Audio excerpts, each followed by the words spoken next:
Maqaa Abbaa, kan Ilmaa, kan Hafuura Qulqulluu, Waaqa tokkoo, Ameen. Abboommii wan kurnan. Waaqayyo dubbatee keessa hin deebi'u, seera isaa diiguunii fayyina nuun ta'u. Abboommii haa eegnu, ittiin haa jiraannu, foon isaa fi dhiiga isaa hundinuu haa nyaannu. Abboommii haa eegnu, ittiin haa jiraannu, foon isaa fi dhiiga isaa hundinuu haa nyaannu. Abboommii jalqabaa akkas nuun jedheera, ijoollee isaaf seera unuuf caqaseera. Ani waaqa keeti, waaqolii kan biraa hin qabaatiin jedhee gooftaan dubbateera. Barraa'eetu jira, ija koo argeera. Barraa'eetu jira, ija koo argeera. Seera ba'uu 20:1-6. Maqaa waaqa keetii callistee hin dha'in, dinnaan sin adaba nuun jedheera inni. Akkasumaan maqaa waaqa waamuun fafaa, seera kana diignaanii fayyuun keenya nafaa. Seera kana diignaanii fayyuun keenya nafaa. Seera ba'uu 27. Guyyoota sanbataa eegi of eeggadhu, qulqullinaan qabii sirnaatiin yaadadhu. Guyyaa 6 qofaa hojii kee hojjedhu, guyyaa 7ffaa yaa namaa boqodhu. Waan an boqodheefi jedheera waaqayyo, yaadadhaa kaa maaloo yaa abbo yaa ayyoo. Yaadadhaa kaa maaloo yaa ayyoo yaa abbo. Seera ba'uu 20:8-11. Biyya an siif kennu keessa bara dheeraa, akka jiraattuudhaaf an si abboomeera. Haadha keef abbaa keef ulfina kenniifi, kabajii gargaarii ati dadhabiifi jedheetu dubbatee ilmi Maariyaamii, hoolaan qaraani'oo gugichi garraamii.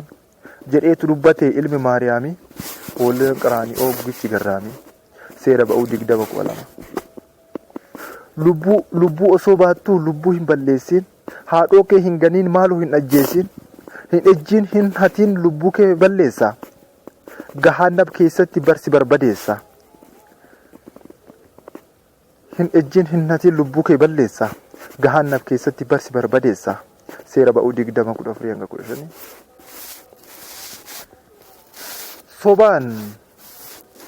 Sobaan ragaan ba'iin dhugaa hin quucarsiin, mana qulqullummaa yakkaan hin xureessin, qabeenya namootaa fudhachuuf hin hawwiin, mana waaqaa keessaa maaloo qoodan dhabiin.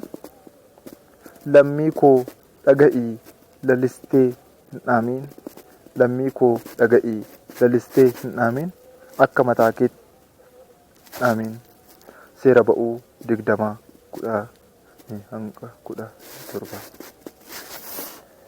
Akka mataa keetti haadhoo kee jaalladhu, hammeenyatti yaadiin maaloo kudhaammadhu jedheetu dubbata fayyisaan addunyaa. Seera isaa haa eegnu, koottaa hundi keenya, osoo nutti hin dhufiin bara keenyaa.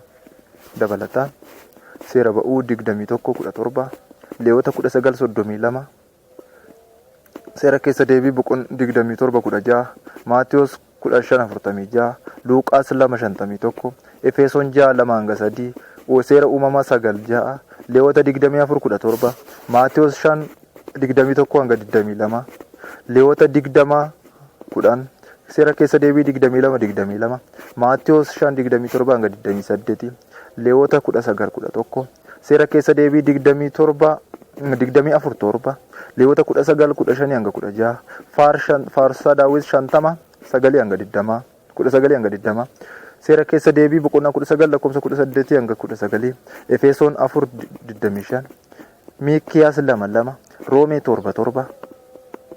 Achuma Roomee 13:9 dubbisaa. Abboommiiwwan kurnan. Maqaa Abbaa, kan Ilmaa, kan Hafuura Qulqulluu, Waaqa tokkoo, Ameen. Abboommiiwwan kurnan. Waaqayyo dubbatee keessa hin deebi'u, seera isaa diiguunii fayyina nuun ta'u. Abboommii haa eegnu, ittiin haa jiraannu, foon isaa fi dhiiga isaa hundinuu haa nyaannu. Abboommii haa eegnu, ittiin haa jiraannu, foon isaa fi dhiiga isaa hundinuu haa nyaannu. Abboommii jalqabaa akkas nuun jedheera, ijoollee isaaf seera unuuf caqaseera.